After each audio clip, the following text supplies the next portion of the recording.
Welcome back. It was supposed to be a joint session of the Pakistan Parliament to address issues of human rights violation in Kashmir and the prevalent situation in the entire subcontinent. But again, it turned out to be a tirade on the part of Nawaz Sharif against, you guessed it right, India. Listen in.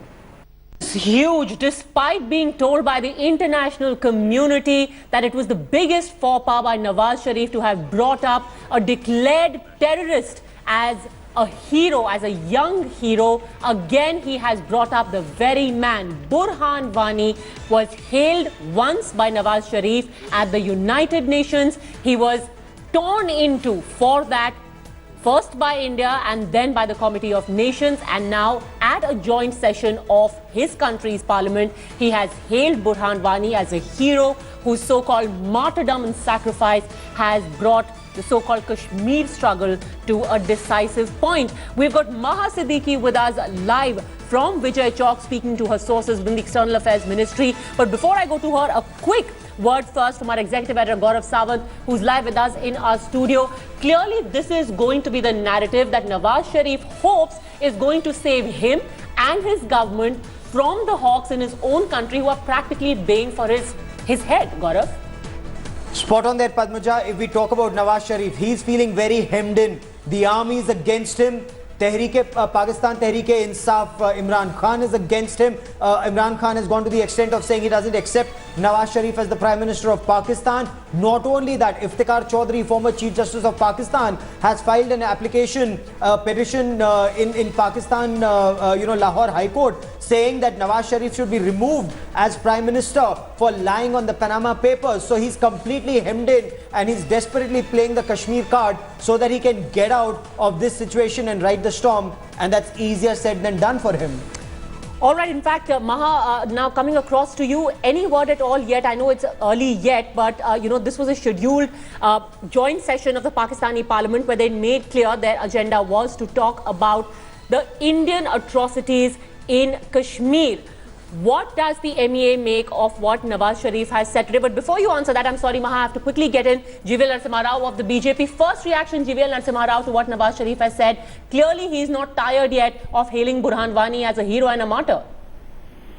I think Nawaz Sharif and Pakistan have exposed themselves by painting Burhan Wani a confirmed terrorist.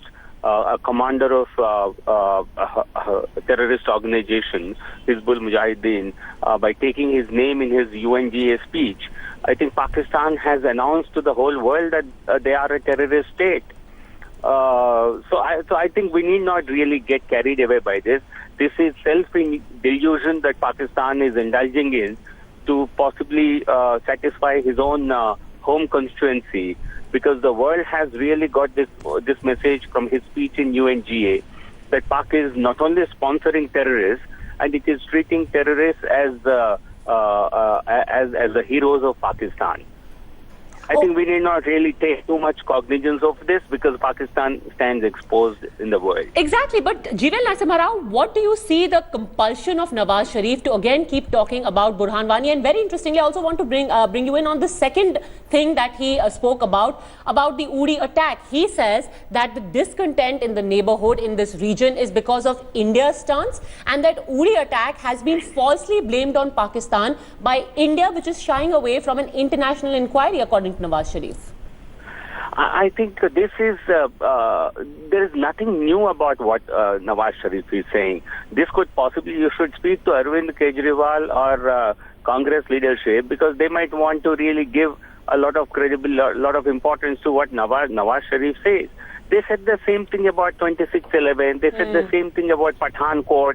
This is a country that has been in denial.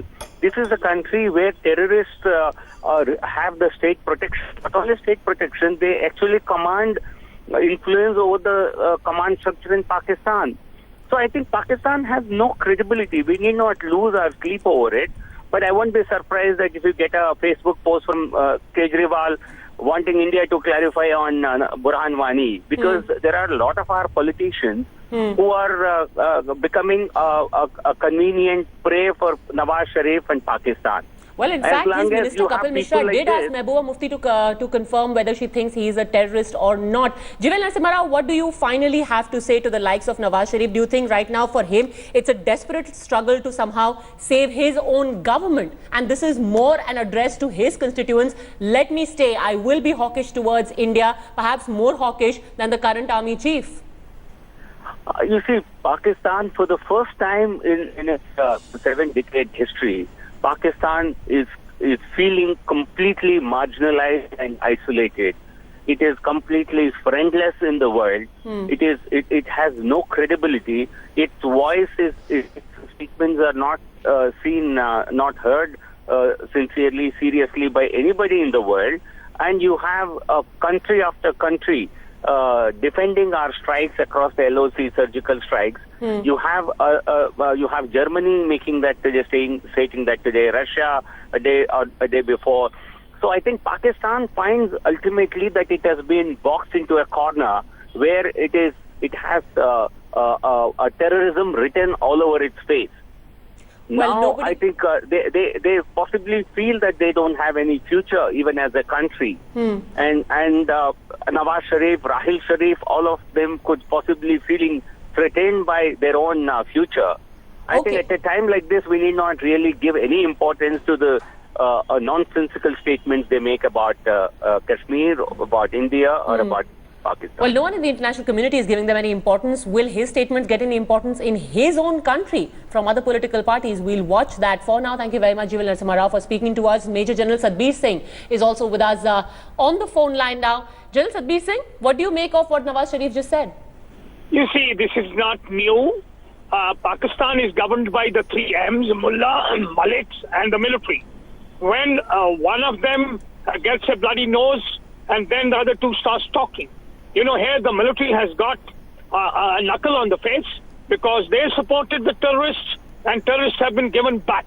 This is a change in policy of India, which is now really causing heat to them. He is speaking to his own constituency. Absolutely. And hatred against India is the watchword of Pakistan. So let the Pakistan keep on saying what they wish to. India should pay no heed to it. India should go cracking at them now. If they do anything offensive or even send one terrorist to our area, we should give a bloody nose to them back.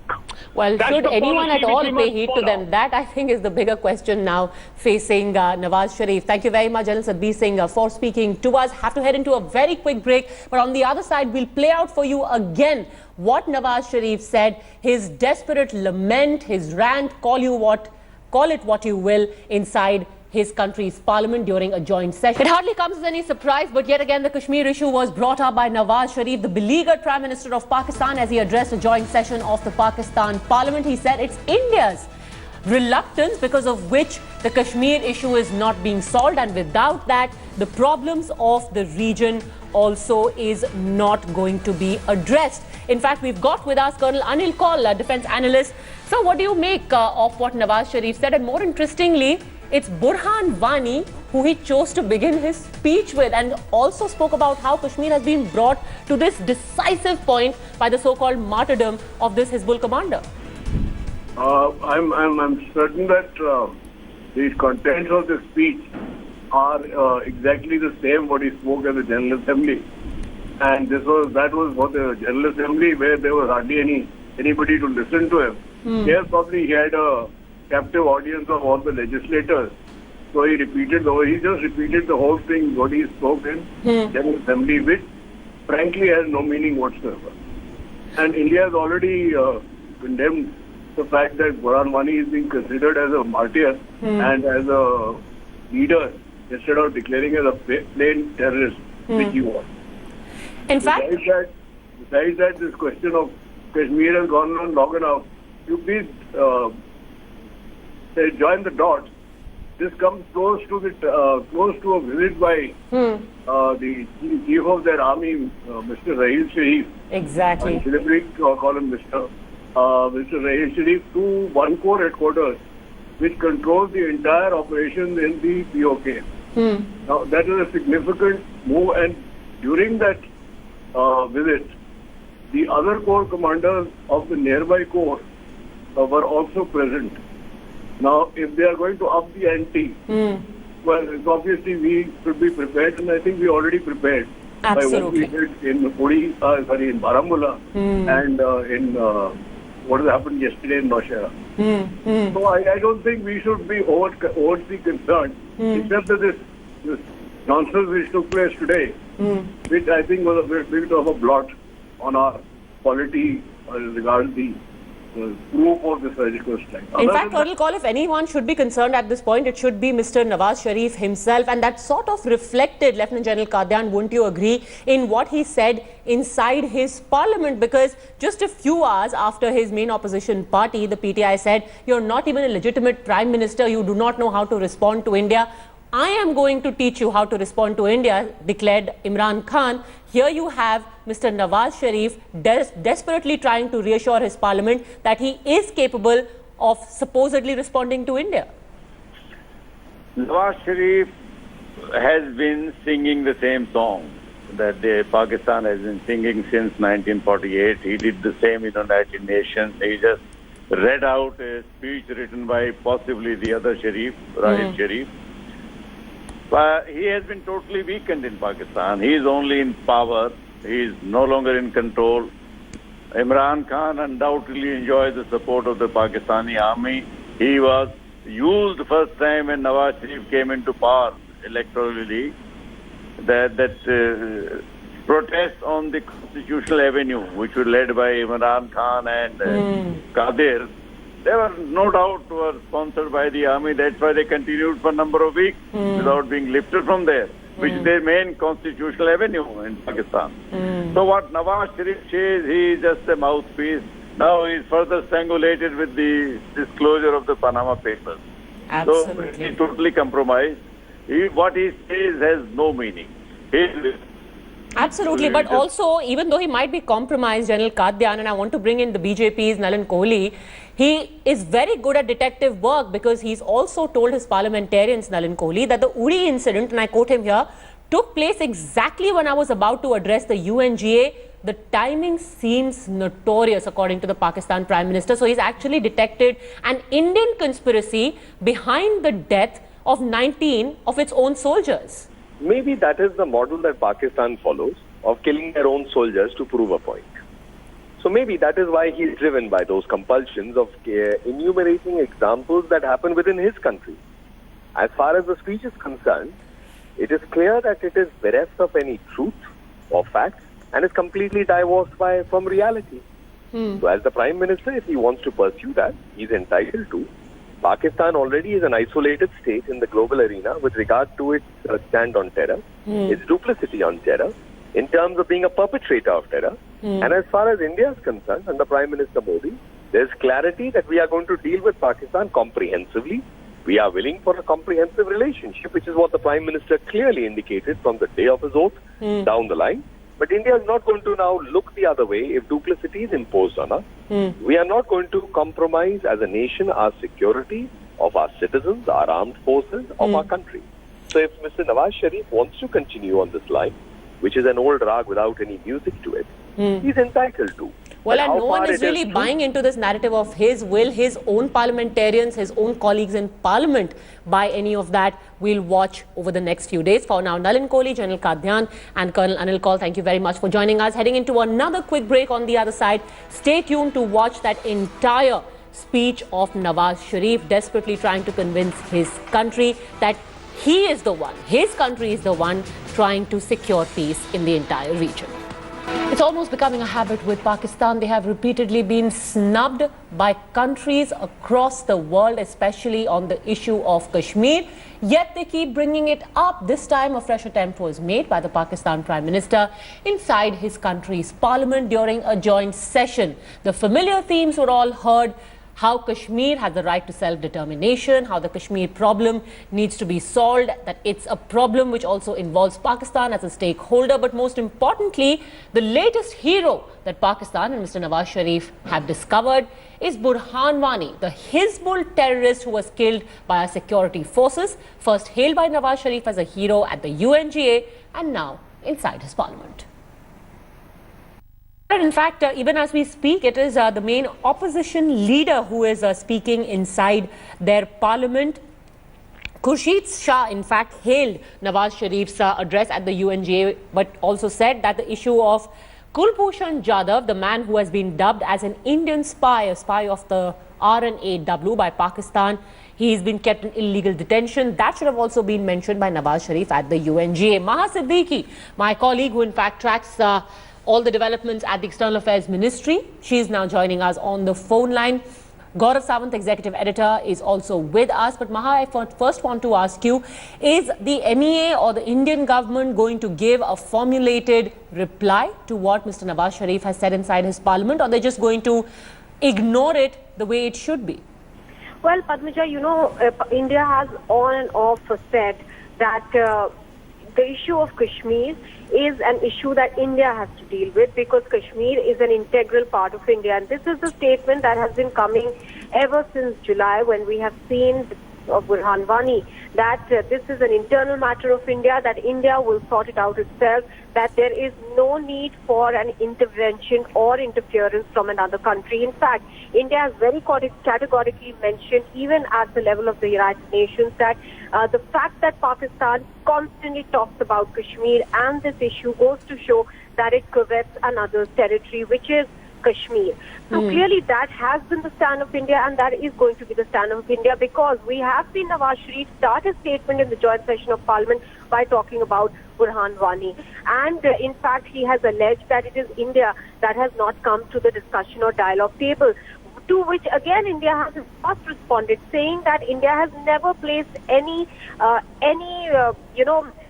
demand apart from the fact that terrorism has to be dealt with first, and India will talk to Pakistan on the issue of terrorism before anything else, because that is the matter of concern, not just for India, but as is evident now, for the entire region of South Asia. And it has come amply through the fact that all the countries in the SAARC region have pulled out of the summit in Islamabad. Absolutely, and in fact, because you brought up the issue of all the countries, the SAARC countries pulling out, Pakistan's frustration and bitterness at that was reflected not just in Nawaz Sharif's speech, Gaurav, but also subsequently in what the main leader of opposition said inside Parliament. And let me quote what he said. Syed Khurshid Shah said, Pakistan ruined its economy for an Afghanistan that refused to attend SAARC conference. So here is a parliament which in its joint session is basically echoing each other's views, because no one else is ready to echo it or even listen to it.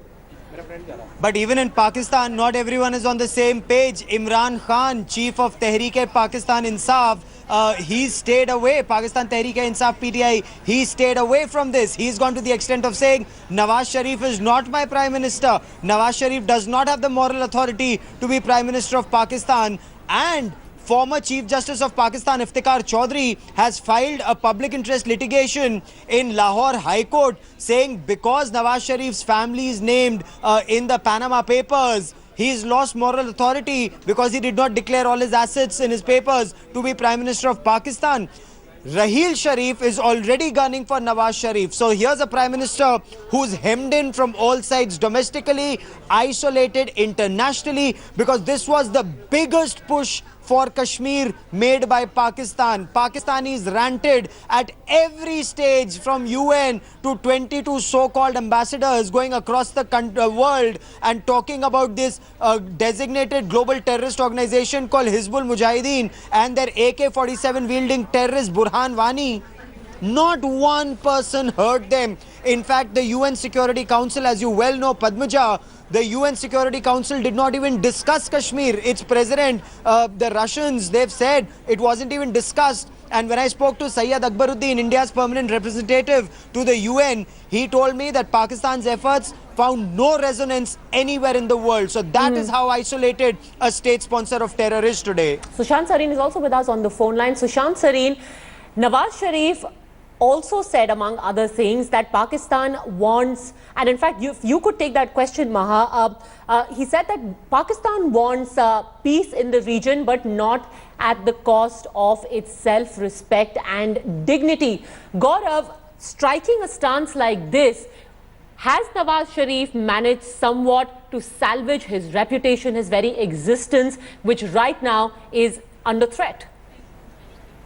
He would desperately be hoping so, because he stands hopelessly isolated in his own country. He's hemmed in from every direction, and except China, and China's also hedging its bets. While China, the friendship is higher than mountains and deeper than oceans, but will terror do them apart? Because China also wants to be seen as a big global power, and if you are the best friends with two terror sponsor countries, and especially one big terror sponsor country, Pakistan, and a nuclear black market country like North Korea, China also has to see where it stands internationally. So China will back Pakistan to a very large extent, but Pakistan stands isolated. It may get a word of support here and there, from Turkey or a little from Organization of Islamic Countries, but 2 years of deft diplomacy and government of India has managed to make deep inroads even in OIC. Kashmir issue is now all about Pakistan-sponsored terror, which the truth it actually is. So if Pakistan stops support to terror, India and Pakistan can talk about Pakistan-occupied Kashmir. But if not, then Pakistan has to beware of surgical strikes or other ways that India may deem fit to take out terror factories in Pakistan. At the same time, face this global isolation, Padmaja. Absolutely. Thank you very much for now, Gaurav Sawant Mahasiddiqui, for joining us. Let me also point out one more thing that Nawaz Sharif said before we take you to the next breaking news. He says, the biggest war right now is to be waged against unemployment, poverty, and it cannot take place with weapons and fire all around. And as he said this, his troops were violating the ceasefire at multiple points along the LOC. In fact, that is the breaking news that we are getting right now. Meanwhile, in neighboring Pakistan, after being delivered repeated diplomatic snubs from the United Nations, from countries across the world, Pakistan continues to dwell on its two favorite topics. A, the issue of Kashmir and how Pakistan itself is a stakeholder in this particular topic. And B, Burhan Wani, who is the new hero Nawaz Sharif has discovered. The Pakistan Prime Minister was addressing a joint session of his parliament a while ago, and during that session, he again reflected on all of his favorite themes, starting with hailing Burhan Wani as a martyr whose death has brought the so-called Kashmir struggle to a decisive point. I'm certain that the contents of the speech are exactly the same what he spoke at the General Assembly. And that was for the General Assembly, where there was hardly anybody to listen to him. Here probably he had a captive audience of all the legislators. So he just repeated the whole thing what he spoke in General Assembly, which frankly has no meaning whatsoever. And India has already condemned the fact that Burhan Wani is being considered as a martyr and as a leader instead of declaring as a plain terrorist, which he was. Nawaz Sharif has been singing the same song that Pakistan has been singing since 1948. He did the same in the United Nations. He just read out a speech written by possibly the other Sharif, Rahil Sharif. But he has been totally weakened in Pakistan. He is only in power. He is no longer in control. Imran Khan undoubtedly enjoys the support of the Pakistani army. He was used first time when Nawaz Sharif came into power electorally, that protest on the constitutional avenue, which was led by Imran Khan and Qadir, they were no doubt were sponsored by the army. That's why they continued for a number of weeks without being lifted from there, which is their main constitutional avenue in Pakistan. So what Nawaz Sharif says, he is just a mouthpiece. Now he is further strangulated with the disclosure of the Panama Papers. He is totally compromised. What he says has no meaning.